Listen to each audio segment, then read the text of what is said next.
बिस्मिल्लाहिर्रहमानिर्रहीम। अस्सलाम वालेकुम व्यूअर्स, हमारे चैनल एजुकेशन हब में आप सबको वेलकम। व्यूअर्स, आज हम आपको फ्यूचर कंटिन्यूअस टेंस के टॉपिक पे लेक्चर देंगे। उम्मीद है आपको ये वीडियो अच्छी लगेगी। अगर ये वीडियो आपको पसंद आए तो इसको लाइक और शेयर और हमारे चैनल को सब्सक्राइब ज़रूर कीजिएगा। चलिए अब हम अपने लेक्चर का आगाज़ करते हैं। सबसे पहले मैं आपको फ्यूचर कंटिन्यूअस टेंस की डेफिनेशन बताती हूँ। Future continuous tense is used to talk about something which will be in progress at a time in the future.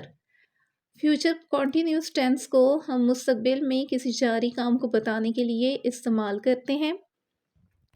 Urdu में फ्यूचर कंटिन्यूस टेंस की पहचान कुछ इस तरह होती है कि जुमले के आखिर में रहा होगा, रही होगी, होंगे वगैरह आता है। सबसे पहले हम फ्यूचर कंटिन्यूअस टेंस के इफर्मेटिव सेंटेंसेस का स्ट्रक्चर देख लेते हैं। तो इफर्मेटिव सेंटेंसेस का स्ट्रक्चर हमारे पास कुछ इस तरह बनता है कि हम सब्जेक्ट के बाद हेल्पिंग वर्ब जो कि फ्यूचर कंटिन्यूअस टेंस में विल बी या शैल बी होते हैं उनके इस्तेमाल करते हैं, और उसके बाद फोर्थ फॉर्म ऑफ वर्ब जिसको हम पार्टिसिपल फॉर्म भी कहते हैं, जो कि मैंने आपको पहले भी बताया कि वर्ब की फर्स्ट फॉर्म के साथ ING का इजाफा करने से बनती है। उसका इस्तेमाल करते हैं और जुमले के आखिर में हमारे पास ऑब्जेक्ट आ जाता है। अब हम कुछ एग्जाम्पल्स देख लेते हैं। पहली मिसाल है हमारे पास, मैं तुम्हारा इंतज़ार कर रहा हूँगा। अब आप देख सकते हैं कि उर्दू में जुमले के आखिर में रहा हूँगा आ रहा है, जो इस बात की तरफ इशारा करता है कि ये फ्यूचर कॉन्टीन्यूअस टेंस है। तो इसकी इंग्लिश फॉर्मेशन में हम सब्जेक्ट के बाद, अब हमारा सब्जेक्ट आई है, तो जैसा कि मैं आपको पहले भी वीडियोस में बता चुकी हूँ कि जब हमारा सब्जेक्ट आई या वी होता है तो हम उसके साथ जो हेल्पिंग वर्ब इस्तेमाल करते हैं वो शेल होता है, और आई या वी के अलावा सब्जेक्ट के साथ विल का हेल्पिंग वर्ब इस्तेमाल होता है। तो अब आप यहाँ पे देख सकते हैं कि हमारा सब्जेक्ट आई है तो उसके साथ हमने शेल बी का इस्तेमाल किया हेल्पिंग वर्ब, और उसके बाद फोर्थ फॉर्म ऑफ वर्ब आ जाएगी, मेन वर्ब की फोर्थ फॉर्म, और जुमले के आखिर में ऑब्जेक्ट आ जाएगा। तो मैं तुम्हारा इंतज़ार कर रहा हूँगा कि इंग्लिश फॉर्मेशन हो जाएगी I shall be waiting for you. Next example देख लेते हैं, शेर हिरन का पीछा कर रहा होगा। अब यहाँ पे आप देख सकते हैं हमारा सब्जेक्ट जो है वो आई और वी के अलावा है, तो उसके साथ हमने विल बी का हेल्पिंग वर्ब इस्तेमाल किया। तो इंग्लिश फॉर्मेशन बन गई, the lion will be chasing a deer. इसी तरह हम कश्ती चला रहे होंगे। अब यहाँ पे हमारा सब्जेक्ट वी है तो उसके साथ हम शेल लगाएंगे, तो इंग्लिश फॉर्मेशन हमारे पास बन जाएगी we shall be rowing a boat. Next हम आ जाते हैं इंट्रोगेटिव सेंटेंसेस के स्ट्रक्चर पे।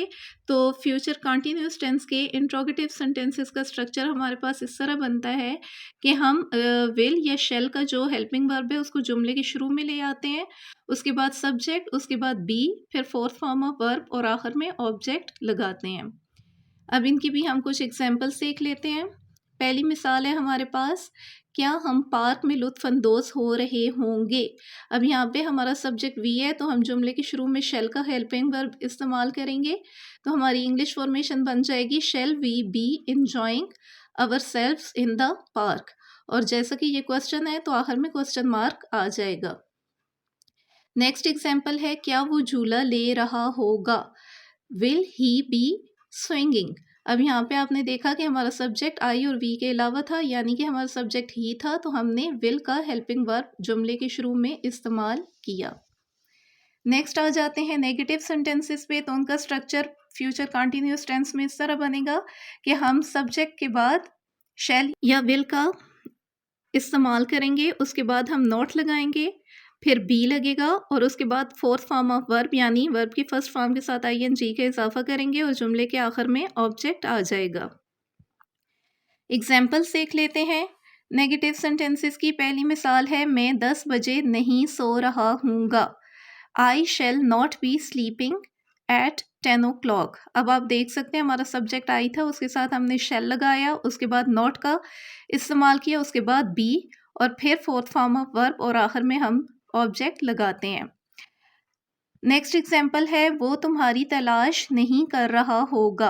अब यहाँ पे हम जो हमारा सब्जेक्ट है वो ही है तो उसके साथ विल लगाएंगे, उसके बाद नॉट लगेगा, फिर बी और फिर फोर्थ फॉर्म ऑफ वर्ब और आखिर में ऑब्जेक्ट आ जाएगा। तो वो तुम्हारी तलाश नहीं कर रहा होगा कि इंग्लिश फॉर्मेशन बन जाएगी। He will not be looking for you. Thanks for watching. अल्लाह हाफिज़।